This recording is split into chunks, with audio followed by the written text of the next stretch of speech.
You'll never see the kids again, my ex screamed during our divorce.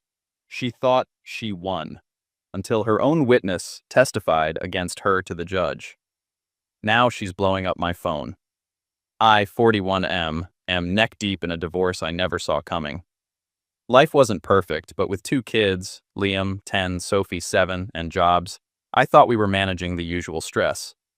Then Chloe, 39F, dropped the "I'm not happy, I want out" bomb. I hoped for amicable. I got a nightmare. The moment lawyers got involved, she transformed. Everything became a fight, but her lowest blow involved the kids. We were discussing temporary custody. I proposed 50-50. Seemed standard. We were both involved parents. Her response? A full-blown shriek fest over the phone. "You think you're getting 50-50? You'll be lucky if you see them on holidays. You'll never see the kids again. I'll make sure of it." I was floored. This woman, the mother of my children, talking about them like bargaining chips. It's been downhill since. She constantly badmouths me to them. Liam repeated, "Mommy says you don't love us anymore because you want her money." Sophie cries about leaving for my place because mommy will be sad. Classic parental alienation, and it's gut-wrenching. Her financial demands are ludicrous. The house, her car payments, for a car bought after separation, inflated alimony, and child support based on her having the kids almost full-time. Simultaneously, she's painting me as an angry, neglectful drunk I barely drink.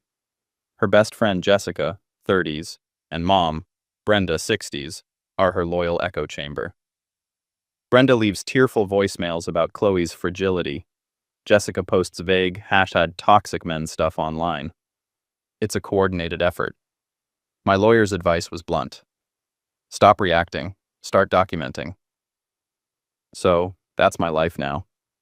Every manipulative text, every forgotten exchange, every coached phrase from the kids, every threat, logged.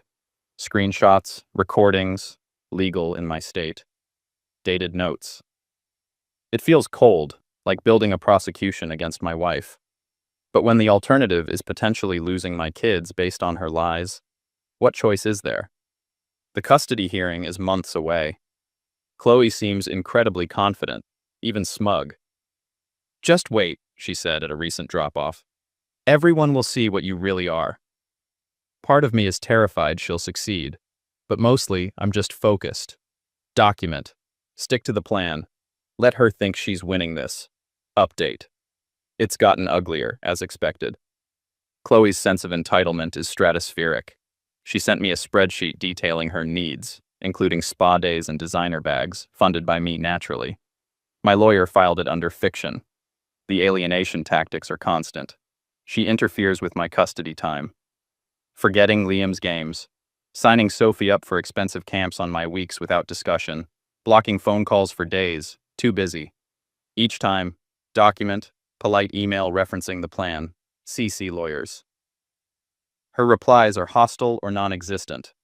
Her mom, Brenda, tried a public ambush at school pickup, loudly asking why I was being so cruel. I gave her a firm gray rock. "Not the time or place, Brenda. Lawyers only." She stormed off, later telling people I'd threatened her. Unbelievable. Jessica keeps up the social media crusade. #standing with my girl. It's pathetic, but worrying since Chloe plans to use her as a witness. What fabrications will she spout under oath? The constant online attacks and things the kids let slip made my lawyer very suspicious about Jessica's direct involvement in Chloe's schemes. The real toll is on the kids. Liam is withdrawn. Sophie has nightmares. I reassure them constantly. None of this is their fault. Both parents love them. But seeing their confusion hurts more than anything Chloe does. Some nights, the urge to lash out is strong, but I don't. Document. Focus. The settlement conference was pointless. Her lawyer presented her fantasy list. Mine offered a fair 50-50 split. Chloe literally scoffed, called it insulting, and declared she wouldn't let me have 50-50. Dead end. So, it's trial time. Chloe is convinced her performance, bolstered by Jessica's testimony, will win her everything. She texted me, Better get used to being a weekend dad, LOL. That sheer audacity is fueling me now. The anger is cold, focused. Let her underestimate me. My evidence file is thick, and my lawyer has been digging into Jessica's role specifically. Hearing next week. Longest week ever. Court update. It happened, and it was wild. The day started heavy with tension. Chloe, Brenda, and Jessica arrived looking like a solemn, self-righteous tribunal. Chloe ignored me. My lawyer was calm, prepared. Chloe's lawyer went first, painting the expected picture. Devoted mom, controlling, angry husband. Standard mudslinging, still unpleasant. Chloe testified next, complete with waterworks, about my temper and neglect. My lawyer's cross-examination chipped away at it, highlighting inconsistencies and my documented involvement. Chloe got flustered. Then, the main event, Jessica. Chloe's ace. Jessica took the stand, initially parroting Chloe's lines about me being dismissive, uninvolved. Chloe nodded smugly. Then my lawyer began her cross-examination, armed with something crucial. Based on Jessica's online activity and hints from the kids, my lawyer had suspected active collusion. During discovery, she filed a very specific request for production, demanding communications between Chloe and Jessica during key periods related to visitation issues and the hearing prep. Chloe's lawyer fought it hard, privacy, relevance, but my lawyer argued forcefully it was vital for proving alienation and potential witness coaching. The judge, seeing my existing evidence logs, found the request sufficiently targeted and compelled Chloe to produce those messages. They likely had to pull archives directly from service providers. Chloe probably thought they were safe. Big mistake. My lawyer, holding printouts from the compelled production.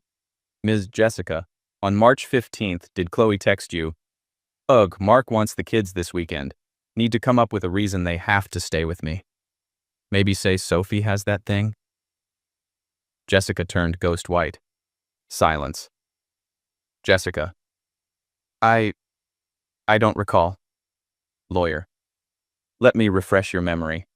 Shows the printout. This was produced under court order. Does this look familiar? Jessica, whispering. Yes. Lawyer. And on April 2nd, after Mark requested a call, did Chloe text you? Just told Mark the kids were asleep, LOL. Can't let him undo all my hard work getting them on my side. Jessica looked physically ill, glancing desperately at Chloe, who radiated fury. Jessica. Yes. Lawyer. And last month, regarding this hearing, did Chloe text you instructions like, make sure you emphasize how stressed he always seemed, lay it on thick about him drinking? Jessica looked trapped, barely audible. She suggested points to cover, yes. Lawyer. Did she coach your testimony for today, Miss Jessica? Jessica dissolved into real, messy tears.